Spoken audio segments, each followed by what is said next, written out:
Hello everyone, my self Rahul Gunawat. और आज हम बात करेंगे कोलिनर्जिक एगोनिस्ट का। ये थर्ड वीडियो है। इसके अंदर इरिवर्सिबल इनडायरेक्ट एक्टिंग ड्रग के बारे में कोलिनर्जिक एगोनिस्ट के बारे में बात करेंगे। पिछले वीडियो के अंदर reversible indirect acting cholinergic agonist के बारे में बात की थी। ये फाइनल वीडियो है कोलिनर्जिक एगोनिस्ट का। तो इसके अंदर अपन एक पढ़ते हैं ऑर्गेनोफॉस्फेट और एक पढ़ते हैं अपन ये फर्दर जो रिवर्सिबल है फर्दर क्लासिफाई होता है दो तरह की क्लासेस ग्रुप के क्लासेस के अंदर, एक ऑर्गेनोफॉस्फेट और एक कार्बोमेट्स। ऑर्गेनोफॉस्फेट के जो एग्जाम्पल है वो दो तरह के एग्जाम्पल है, एक मेलाथायोन्स और एक पैराथायोन्स। और कार्बोमेट्स की अगर बात की जाए तो इसके भी दो एग्जाम्पल है, कार्बोमाइल्स और एक प्रोपोक्सर। करेक्ट, ये इसके एग्जाम्पल है। अब सबसे पहले अपन बात करेंगे ऑर्गेनोफॉस्फेट और कार्बोमेट्स के बारे में। ध्यान से देखिएगा कि ये होते क्या है। अगर ऑर्गेनोफॉस्फेट और कार्बोमेट्स की अगर जभी भी बात की जाए तो कहने का मतलब फर्स्ट पॉइंट तो ये है कि ये पेस्टिसाइड और जो इंसेक्टिसाइड है की तरह यूज होते हैं। करेक्ट, पहला पॉइंट तो ये। सेकंड पॉइंट है कि इसकी जो सोलिबिलिटी होती है वो ज़्यादा होती है, और जाहिर सी बात है कि इसकी सोल्युबिलिटी ज़्यादा होती है ऑर्गेनोफॉस्फेट और कार्बोमेट्स की।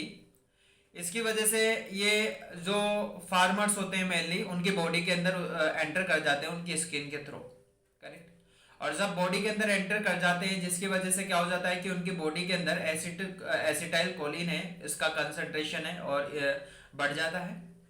और जब एसिटाकोलिन की मात्रा बढ़ जाती है उनकी बॉडी के अंदर फार्मर्स के अंदर, तो वो दो तरह से एक्ट करता है, या तो निकोटीन रिसेप्टर को स्टिमुलेट करके या फिर वो मस्कुलिन रिसेप्टर को स्टिमुलेट करके।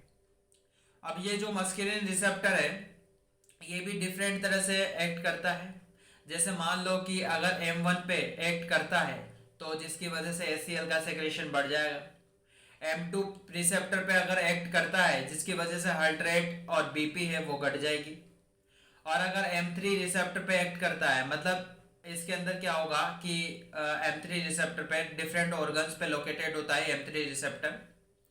जैसे मान लो कि आई पे अगर एक्ट करता है, मैंने क्या कहा कि अगर आई पे एक्ट करता है तो क्या होगा कि पीपल्स होगा, उसका कॉन्ट्रैक्शन होगा।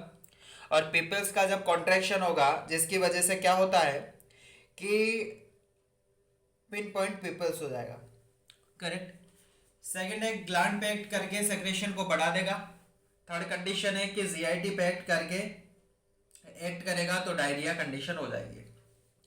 तो ये कंडीशन हो जाती है। दूसरी बात कि अगर जो निकोटीन रिसेप्टर पे अगर ये एक्ट करता है, अगर एनएम रिसेप्टर पे अगर ये एक्ट करता है तो मसल्स वीक हो जाएगी। कहने का मतलब ये है कि जो न्यूरोमस्कुलर जंक्शन के वहाँ पे अगर एनएम रिसेप्टर है अगर उसका स्टिमुलेशन बढ़ जाता है तो वहाँ पे कोलिनर्जिक क्राइसिस कंडीशन हो जाती है। तो वो कंडीशन हो जाएगी, मतलब वसा से वीक हो जाएगी इसके अंदर। अब बात ये है कि जो ऑर्गेनोफॉस्फेट और कार्बोमेट्स की अगर सभी भी बात करें तो इनके साथ साथ अपन क्या करते हैं कि जो एट्रोपाइन है, जो ड्रग ऑफ चॉइस है, ये देते हैं अपन। और कितना देते हैं, 2 mg देते हैं एट्रोपाइंस। एक इंट्रा वेनम स्टेट में देते हैं अपन, इंजेक्शन की फॉर्म में देते हैं इसको।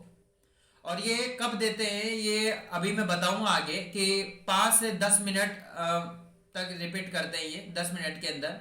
और ये जब एट्रोपाइनेजेशन के जो सिम्टम्स है, जैसे जब सेक्रेशन घटता है, यहाँ पे क्या है सेक्रेशन बढ़ने से अगर सेक्रेशन कम नहीं होता तो जब तक ये एट्रोपाइन देते रहेंगे।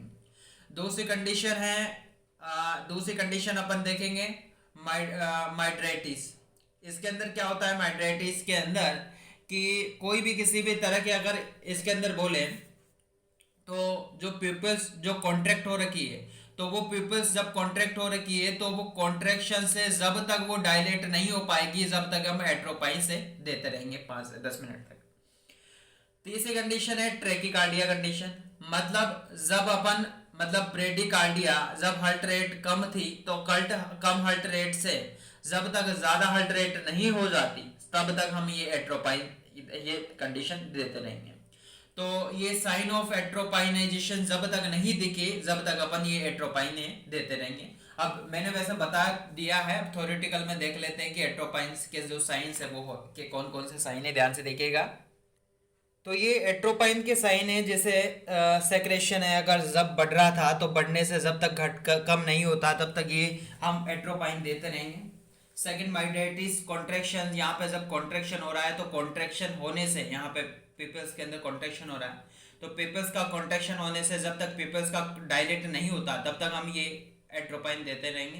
थर्ड कंडीशन है ट्रेकिकार्डिया। यहाँ पे क्या बताता है कि ब्रेडिकार्डिया है, हार्ट पे एक्ट करेगा तो ब्रेडिकार्डिया कंडीशन हो जाएगी, हार्ट रेट घट जाएगी। ये देखो है ना, हार्ट रेट घट रही है ना M2 रिसेप्टर पे जब एक्ट हो रहा है। तो जहाँ से हार्ट रेट से कम से ज़्यादा नहीं हो जाती तब तक हम एट्रोपाइन देते रहेंगे। अब नेक्स्ट कंडीशन की अगर बात की जाए, नेक्स्ट पॉइंट अगर बात करें अपन, ध्यान से देखिएगा। नेक्स्ट पॉइंट ये है कि जो एट्रोपाइंस अपन ने दिया, ये एट्रोपाइंस, तो एट्रोपाइंस देने के बाद मतलब सभी तरह के जो सिम्टम्स है वो रिकवर हो जाते हैं। जैसे अपन ने अभी कहा, वो जो सेक्रेशन वाले, ट्रेकिकार्डिया, ब्रेडिकार्डिया, सारी कंडीशन रिकवर हो जाते हैं एट्रोपाइंस देने से। बट मसल्स की जो वीकनेस है वो नहीं होती, इससे ट्रीटमेंट नहीं होती। ऐसा क्यों नहीं होता? क्योंकि अपन को पता है कि जो एट्रोपाइंस है ये मस्कुलिन रिसेप्टर पे तो एक्ट करता है, उसको तो मस्कुलिन रिसेप्टर पे एक्ट करेगा बट निकोटिन रिसेप्टर पे एक्ट नहीं करेगा, जिसकी वजह से जो मसल्स वीक है वो सही रिकवर नहीं होंगे इस एट्रोपाइन देने से। इस केस के अंदर मसल्स जब वीक हो जाती है तो उस केस के अंदर फिर क्या देते हैं अपन, ध्यान से देखिएगा, मैं बता देता हूं आपको। For the reversible of neuromuscular paralysis, अगर न्यूरोमस्कुलर पैरालिसिस मतलब मसल्स की अगर वीकनेस हुए तो उस केस के अंदर अपन क्या कर देते हैं कि जो एसिटोकोलिन एस्ट्रेज जो रिएक्टिवेटर्स है ये पेशेंट को देते हैं। फिर मतलब उस केस के अंदर हम ऑक्साइम से यूज करते हैं। ये भी दो तरह की कंडीशन है, यहाँ पे ध्यान से देखिएगा, ध्यान से देखिएगा, दो तरह से है। एक ऑक्साइम, एक तो है पैरालिडोक्साइम और एक है डाई एसिटाइल मोनोक्साइम, पाम और डाम, ये दो ऑक्साइम्स है, ये यूज करते हैं फिर उसके अंदर अपन। मतलब कहने का मतलब ये है कि ऑक्साइम है ये ओनली ऑर्गेनोफॉस्फेट की पॉइजनिंग हो जाती है तभी ये इफेक्ट करता है। जब अपन कार्बोमेट्स की अगर पॉइजनिंग हो जाए तब ये इफेक्ट नहीं करता। यह बात आपको याद रखनी है, करेक्ट, कि ऑक्साइम ओनली ऑर्गेनोफॉस्फेट की पॉइजनिंग होगी तब इफेक्ट करेगा, कार्बोमेट्स की पॉइजनिंग पे एक इफेक्ट नहीं कर पाएगा, करेक्ट। तो ये बात करिए अपन ने इस वीडियो के अंदर। तो इस वीडियो के अंदर अपन ने कोलिनर्जिक एगोनिस्ट के बारे में बात की, तो हमारा कोलिनर्जिक एगोनिस्ट है वो कंप्लीट हो जाता है। तो आशा करता हूँ कि ये वीडियो आपको पसंद आई हुई होगी। अगर ऐसा हुआ है तो please like share and subscribe my medicos studio YouTube channel, और इसके जो नोट्स है वो अपने टेलीग्राम चैनल पे अपलोड कर दिए मैंने, वहां से आप देख सकते हो, करेक्ट। और वीडियो के डिस्क्रिप्शन में मैं लिंक दे दूंगा टेलीग्राम्स का और फेसबुक का, वहां से आप देख सकते हो। फेसबुक और टेलीग्राम दोनों पे नोट्स अवेलेबल हैं। और जो भी मेरे चैनल पे नए हैं, जिन्होंने चैनल सब्सक्राइब नहीं किया है तो वो चैनल को सब्सक्राइब कर दें, और ज़्यादा से ज़्यादा अपने फ्रेंड्स और बैचमेट्स को चैनल शेयर करें और उनसे सब्सक्राइब के लिए बोलें।